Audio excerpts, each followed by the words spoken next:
Hi everyone, welcome back to my channel. My name is Aisha. I am a certified trauma-informed coach and manifestation guide, and this is part 3 in a mini-series that I am doing in relation to our nervous system and how we can use that to leverage our best manifestations yet. If that interests you, stay tuned.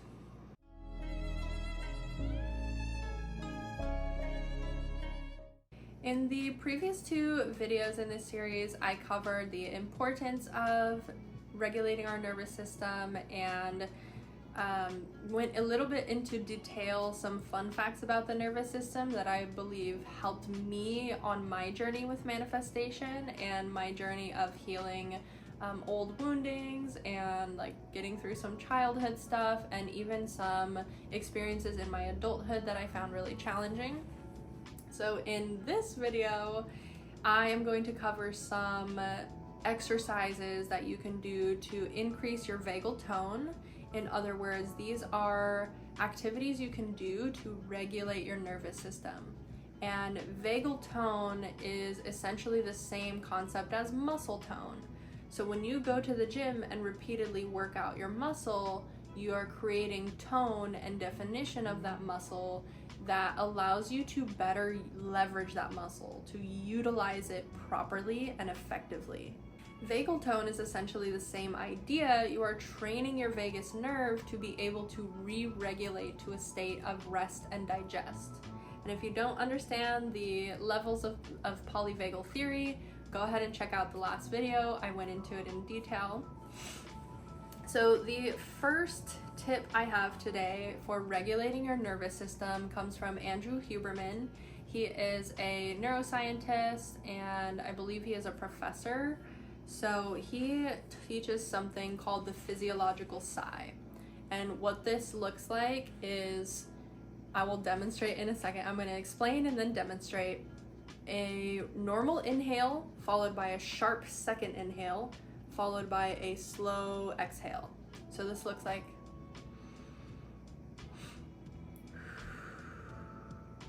I'm gonna do it again.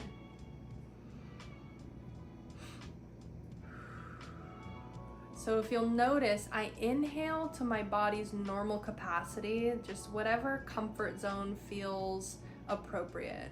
And it's a normal, relaxed, mellow inhale. And then it's followed by a sharper, shorter inhale, which essentially is meant to expand the lungs the rest of the way, or at least the rest of the way as you fully can. And then you exhale slowly.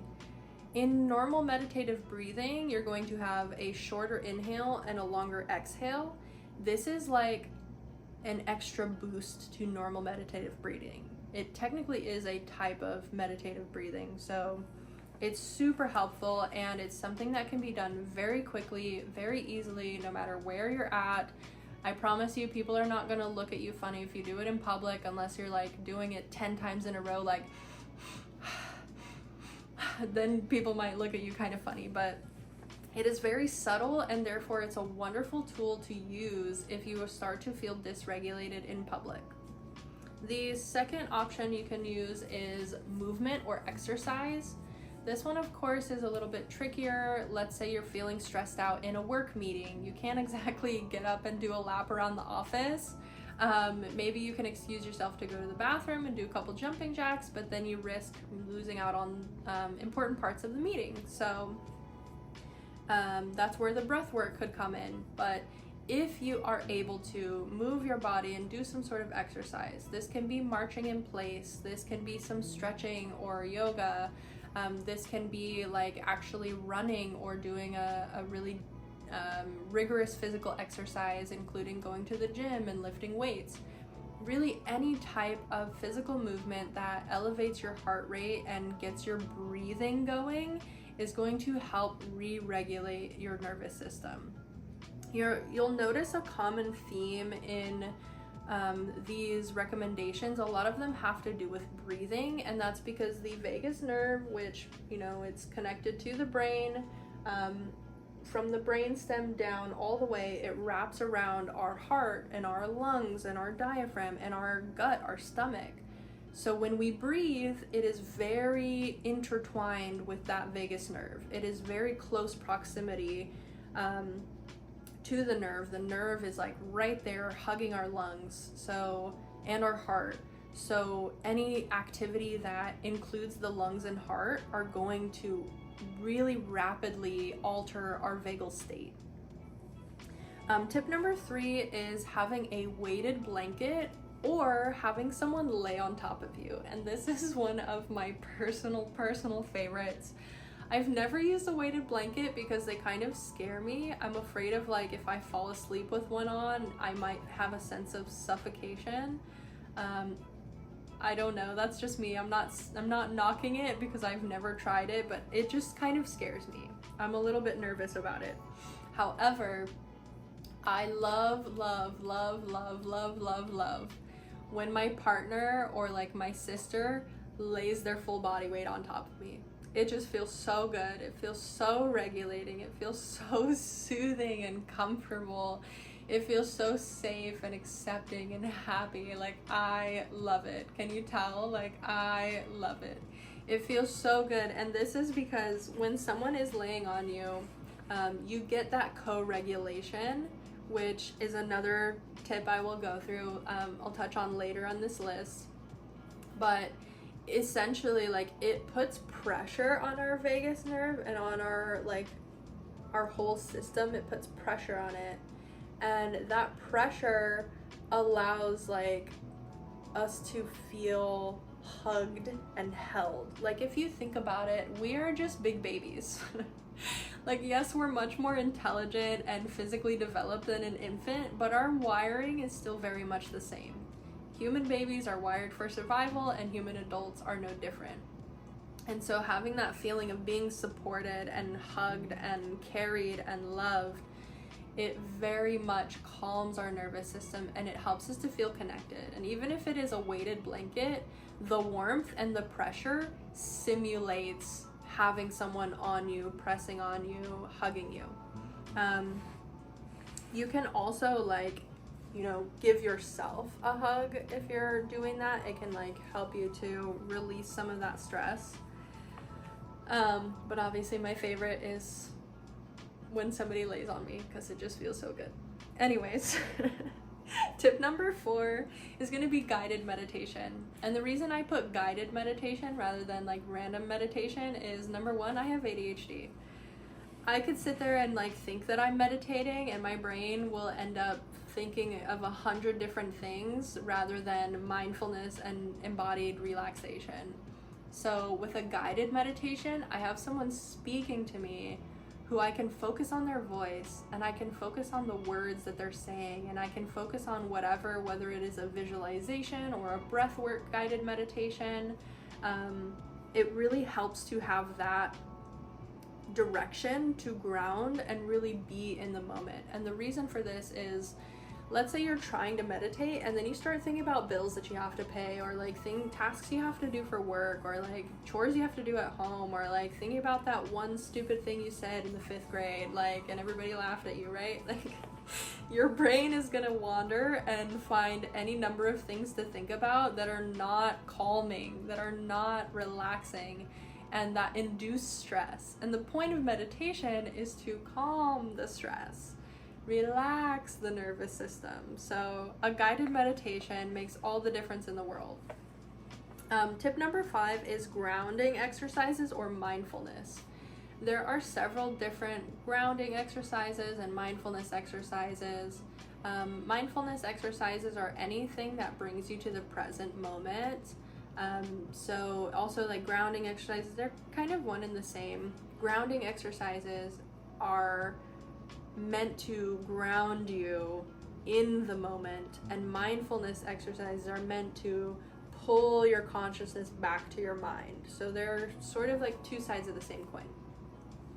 But basically, one of the most common ones is like the 5 senses activity. So like, take some breaths and, you know, name 5 things you can see, name 5 things you can hear, name 5 things you can touch or feel, like physically. Name 5 things you can taste, and name 5 things that you can, what did I say, like see, hear, smell, there we go. Same 5 things you can smell. Smell, taste, touch. Okay, so our 5 senses. So you name 5 of each, and that's meant to help you grow an awareness of your surroundings, right? So like I can see my ring light for filming, I can see a guitar, I can see a plant, I can see the refrigerator, I can see my water bottle, right? 5 things. I can hear the refrigerator, I can hear myself talking, I can hear the heater. If I get quiet, I'm sure I could hear the cars driving outside. If it was raining, I could probably hear it raining. Like, those are just some examples. Like, it brings us back to the present moment. It helps us to see our surroundings and come back to our bodies. And it also helps us to build interoception, which is like what's going on in the body. So whenever I do those mindfulness exercises, right after I do those like little exercises, I will ask myself, like, how does my body feel? Like, what's going on? Am I hungry? Do I need water? Am I feeling tired or fatigued? Are any of my muscles sore? Like, what do I need? Like, what's going on in here?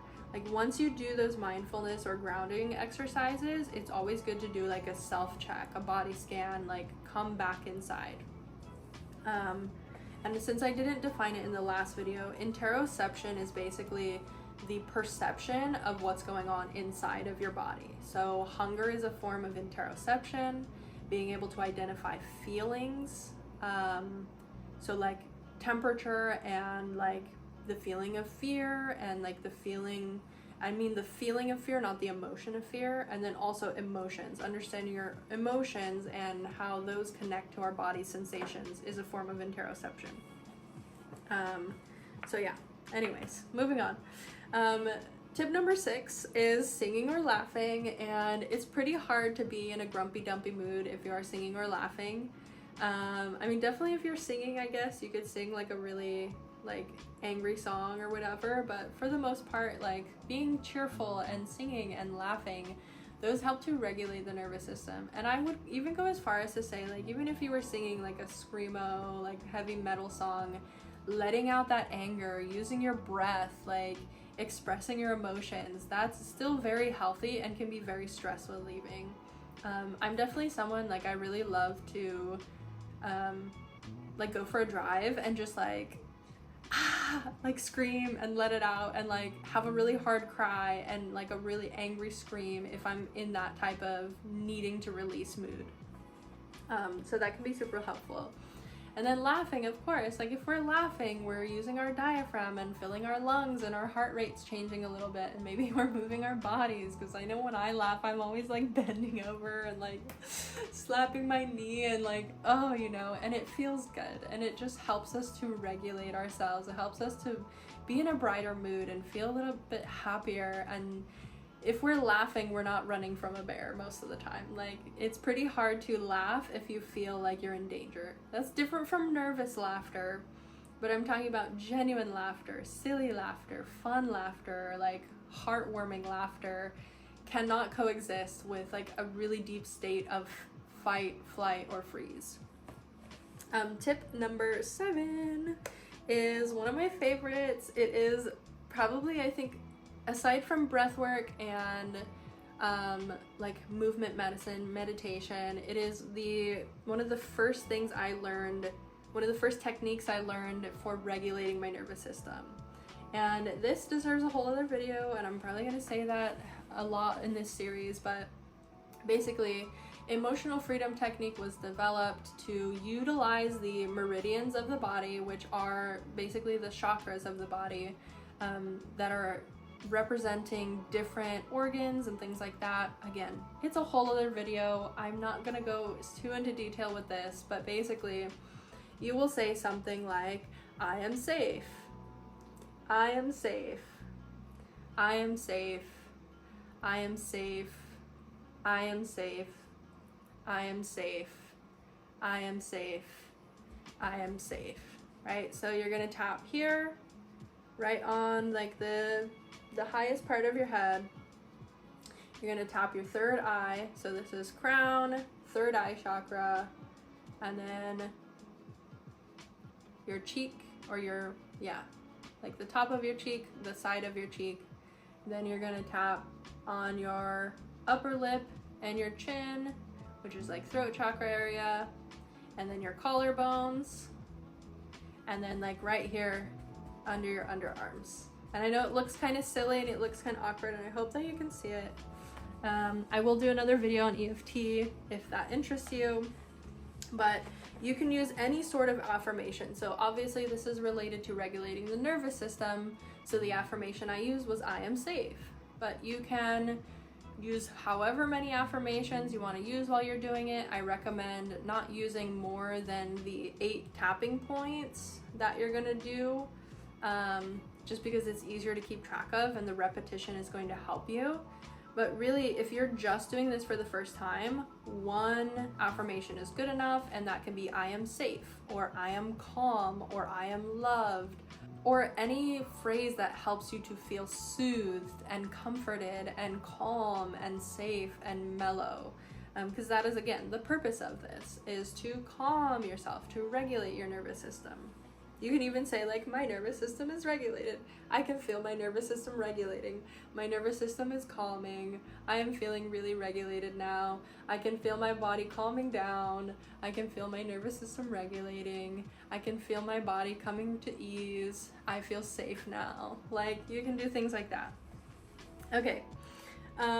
Strategy or tip number 8 is massage or self-massage, which again includes hugging yourself and giving yourself love. And I love to give myself love, and I love to give myself hugs, especially if I'm like not around other people and like I just really need that pick me up. It just feels good, like, to give yourself love.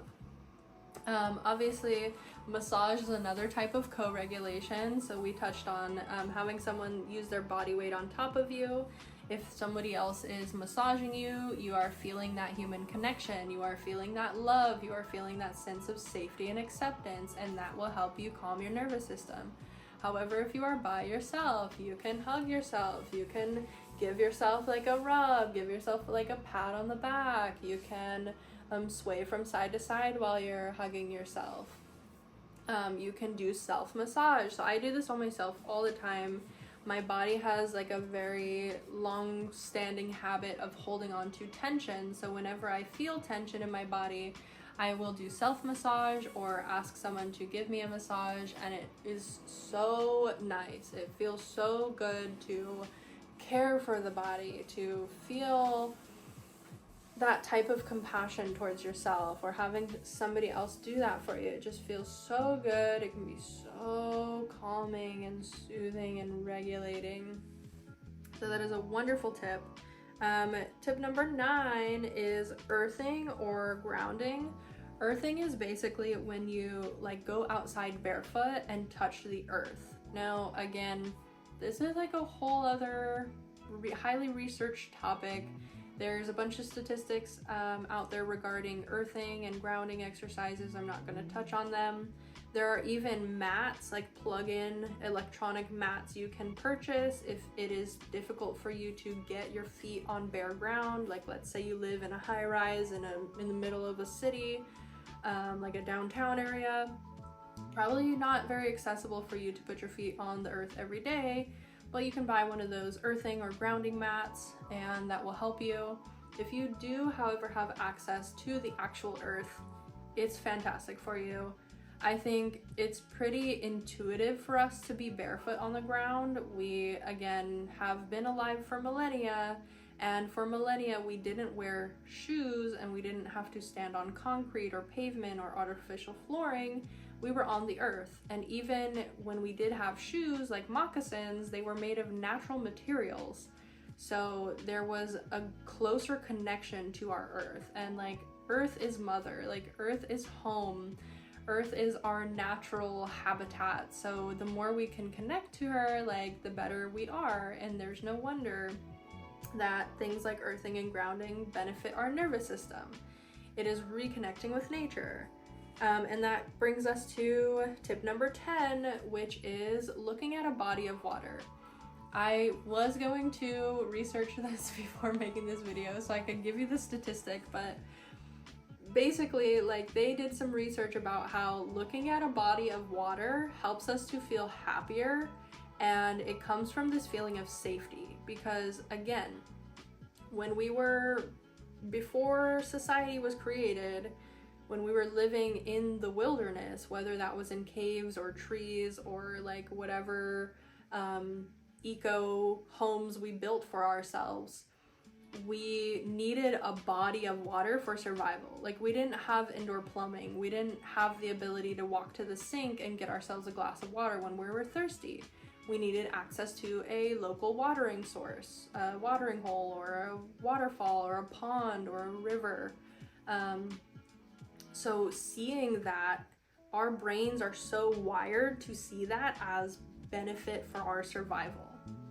So if you see a water source, if you see, oh hey, there's an abundance of water, in a survival perspective, that feels calming, that feels good. You're like, yes, I have water. I can nourish myself with water, like I can hydrate. There's a higher chance of me surviving. And again, the nervous system does not care about you thriving. It doesn't care about that Louis Vuitton bag or the Maybach you want to drive one day, or like the 12-bedroom mansion you want to live in. Like, it only cares about, can we live long enough to reproduce? Can we live long enough? Like, can we get till tomorrow? Can we feed ourselves? Do we have shelter? Do we have water? Like, are we good, basically? That is all your nervous system cares about. So it really does not care about anything beyond that. So of course, seeing a source of water means survival for us still at a core level. So again, it calms our nervous system and makes us feel like, oh, okay, I have enough water. I think I'm good. I'm gonna survive. I'm gonna have at least enough water till tomorrow, and probably till the next day and the next day and the next day. So it's really good for our brains to see that body of water. Number 11, and that is a special number because today is 111, and I'm so excited about that. I love number synchronicities, so little celebration there. Cold showers or ice plunges. And I know some of you are gonna hate that I'm even having this on the list, but it is so good for your nervous system. And it doesn't have to be very long. You don't actually have to do like a full-blown ice bath, like tons of ice, bagged ice in your bathtub, or like buy one of those fancy ice plunge bathtubs. You can literally just turn the water to cold as you can stand it, for 30 seconds in the shower, and you will still reap the same benefits. Maybe not quite the same level, but you will still reap most of the same benefits as doing a full-blown ice plunge. And there are many, many reasons. Again, it's too much to cover in this video. Mainly I'm going over the list and just touching on the benefits, but there are like stimulating responses in the body when we have cold water running over us, and they wake up the senses in a different way than warm water or hot water does. And something about having the cold water on our bodies helps our breathing to re-regulate, and it helps our nervous system to just calm and relax and mellow out. And that is the goal when you're dysregulated, is to calm. And the final and most important, swear to my higher power, most important thing on this list, number 12, is co-regulation. And this is again because we are tribal creatures. If you'll notice, like dogs and cats and deer and giraffes and horses and cows and goats and all of these types of mammals, they're born and within a couple hours, like they're walking around. And within a couple days, like they're running like it's the thing to do. And like, yeah, they're like near their mothers because they need their food source. But like outside of that, like they're pretty much ready to go. Like, you could separate them from their mothers pretty short, like in a pretty short time frame, and they'll still be okay. Whereas human beings, we have a very long dependency in terms of like the percentage of years we're dependent on others for our survival compared to our lifespan. So We spend a large fraction of our time dependent on our caregivers. We're dependent on them for our food and our warmth and our sense of safety and security.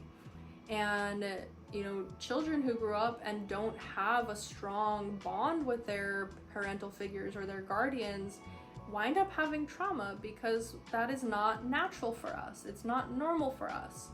And this is why a lot of people have dysregulated nervous systems, because they went through experiences in their childhood that threatened their safety. And I am included in that group, so if you're feeling that, there's no hard feelings, there's nothing to be ashamed of. It is very common these days, and this is why I'm doing this video series, to help you to accept that it is something that happens in life, and it is fixable, and it is something that you can absolutely conquer. Again, I will repeat that quote because it is amazing. Thank you again, Jane. It is the most fantastic way I've ever heard it put, and I will remember it for the rest of my life. Safe, alive, connected to your tribe. Safe, alive, connected to your tribe. We are tribal creatures. We need one another. As much as we can these days, like, create a life without being attached to other people, it is so much easier for us to have other people to rely on. It is fantastic when you are at the top of your game and you've just accomplished something big to go celebrate with other people. That feels amazing, to be able to spread that love. And equally, it is so necessary when you're in your lowest moments, when you feel depressed and dysregulated and defeated and just in that state of like despair and hopelessness. Having a support system, having people you can talk to, having people you can co-regulate with is extremely vital to your success and your survival. We did not make it this far as a species without our tribe. And obviously, like, back when we lived in caves and trees and natural homes, if you were isolated from your tribe, like, more than likely you didn't survive. And that's why we're wired this way, because we learned through millennia of our existence, like centuries and generations and generations and generations taught us, hey, if we stick together, we're more likely to survive. If we stay within the tribe, we are more likely to live long enough to reproduce, to be healthy enough to raise the next generation. And like, that is the purpose of our wiring. Again, we are designed as vessels, as beings, you know, physical beings here, to survive. Our spiritual presence is designed to evolve and grow and ask for more and desire more and thrive. But these beings, these bodies we live in, the nervous system that is part of us as we know ourselves to be, is only wired for survival. So if you're going through a difficult time, if you're feeling discouraged or dysregulated in any way, talk to someone, reach out to someone. I guarantee you that there is a support system out there for you, whether that is family or friends, or maybe you have an online community you can talk to, or if your work provides or offers a program that will assist you in accessing care like that, or if you can afford and have the means to access mental health care and therapy services or coaching services or consulting in any way from someone who cares about your well-being and wants you to grow and wants you to thrive, like, please reach out. We are not designed to go through this life alone, and we are not designed to thrive without our tribe, to thrive without our village.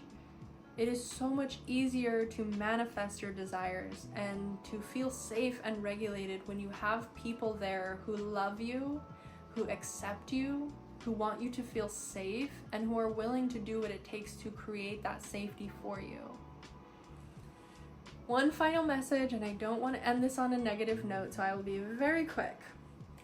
If you are living in an environment where your survival feels threatened, please persevere in the belief that you will make it to the other side. I do not go too much into my personal life on this channel.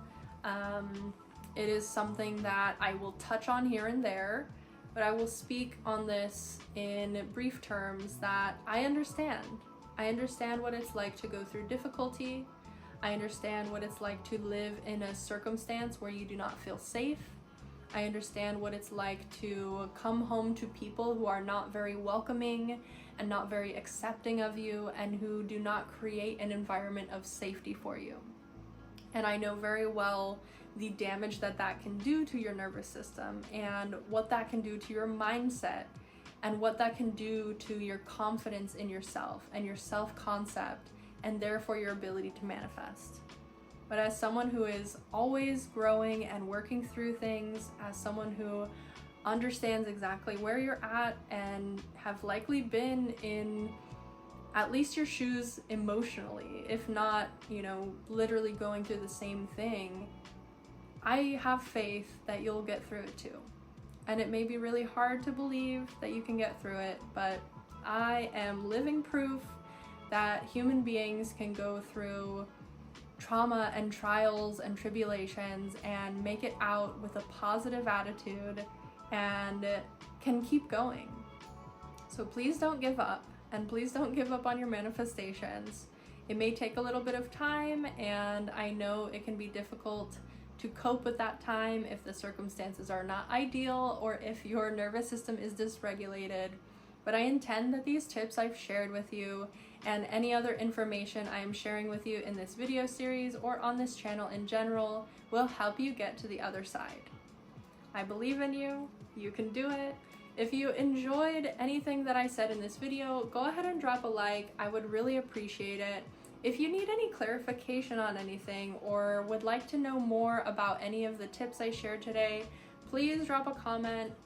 I am more than happy to do videos upon your request. I am a total geek when it comes to psychology, human behavior. All of this stuff is so interesting to me, and that's why I love to share it.